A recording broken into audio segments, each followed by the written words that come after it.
Assalamualaikum. So hari ni saya nak tunjuk macam mana nak baca ataupun menggunakan nota yang coach bagi dekat Lichess. So bila kita buka link yang coach bagi tu, dia akan keluar macam ni. So dekat sebelah kanan ni, sebelah kiri ni, yang ini adalah chapter-chapter dia. So yang kat tengah ni, ni chapter. Yang kat tengah ni, yang ini dia punya board lah.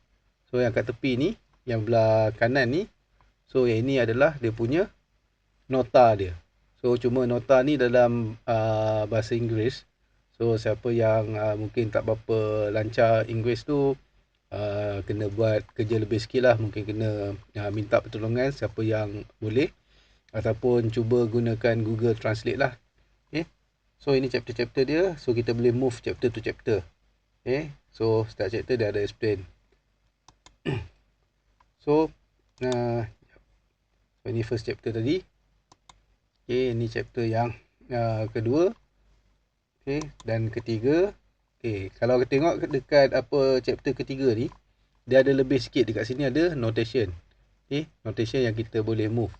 So ini bermaksud kita boleh go through apa contoh ni.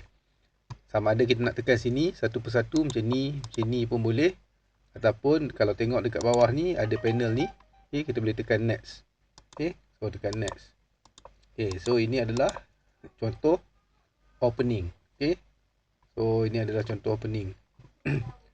So kita pergi balik chapter seterusnya. So chapter ni adalah yang ditunjukkan game tadi. Example bukan, ini opening principle, belum sample game lagi. So kat sini pun samalah, dekat belah apa kanan ni semua dia punya nota-nota dia. So dekat sini kalau tengok notation ni, dia ada yang ada tanda bulat hijau. Ada tanda bulat hijau tu maksudnya dia ada explain kat sini lah.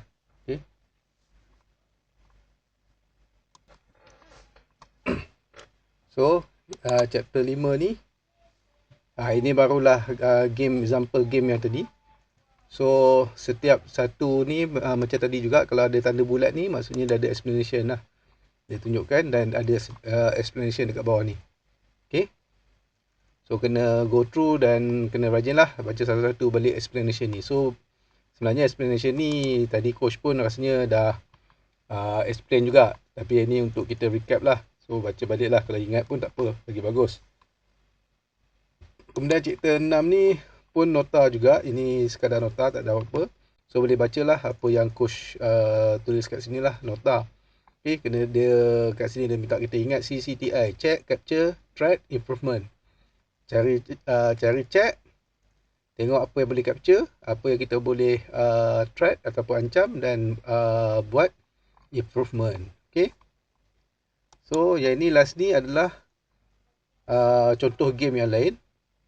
Dia pun sama juga, boleh go through dan apa dekat sini ni kalau ada ini move dia. Ini move dia. Lepas tu yang ni, jump terus ke sini. Lepas sini. Tapi yang tengah-tengah ni ada macam move, nampak? Macam ada move. Ini adalah alternate move maksudnya. So dekat sini, selepas move ke-7 hitam, so putih jalan rook C3. So dia explain kat sini kenapa. Mungkin ada yang tertanya-tanya, kenapa tak makan, kenapa queen tak makan. Queen makan B7.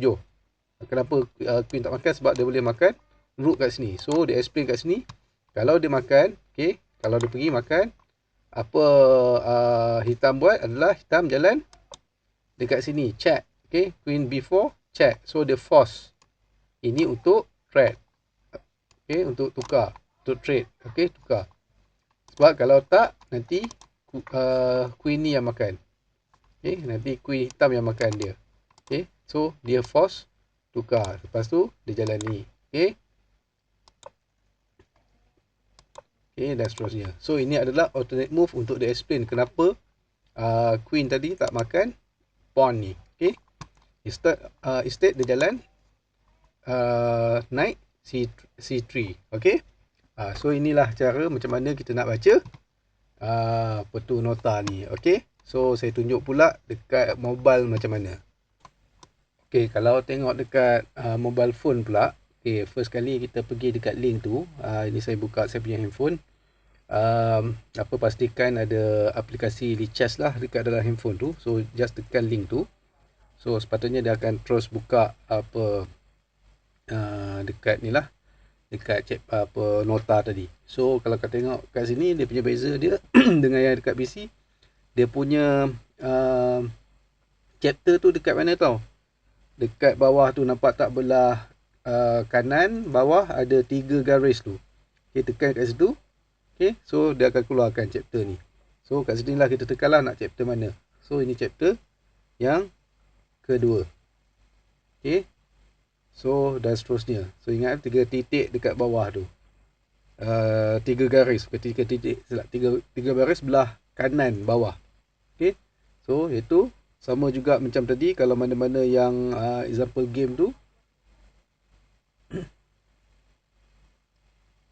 okay, yang so dia punya nota semua dekat bawah lah, notation semua dekat bawah. So ada juga next, tu boleh tekan next ataupun ke belakang lah. Okay, so boleh scroll nota tu ke atas untuk baca. Okay, so sama je lah konsepnya. Cuma dekat sini sekejap, saya tengok chapter opening principle tadi. Cuma dia tak ada yang garis-garis bulat-bulat tu, tak ada. Dia masa last je lah, dia ada tunjuk dalam tu, tapi dekat dalam notation bawah tu dia tak ada nampak lah yang dibulat-bulatkan. Tapi bila dekat nota tu adalah. Okay, so dan seterusnya lah. Okay, so macam itulah cara nak tengok gunakan laptop dan juga gunakan handphone. Alright, so boleh go through balik nota-nota ni yang coach ajar tadi, buat homework sikit, recap, so that kita try. Yang paling penting kita kena amalkan lah apa yang dibelajar. Semua soal chess ni pasal principle, kena belajar dia punya principle dia, macam mana method dia. Tak boleh ikut kita je. So ada dia punya pelajaran dia lah. Okay, dia macam belajar bahasa Inggeris, dia ada grammar dia. Belajar bahasa Melayu, dia ada tata bahasa dia. So tak boleh kita langgar je. Okay, kalau kita langgar, jadi lintang pukang kita punya bahasa. So macam itulah ibaratnya main chess ni. So kena mahir principle. Jadi sebab tu kita panggil coach ajar. Jadi kita dah belajar, kita kena amalkan. Okay, Assalamualaikum.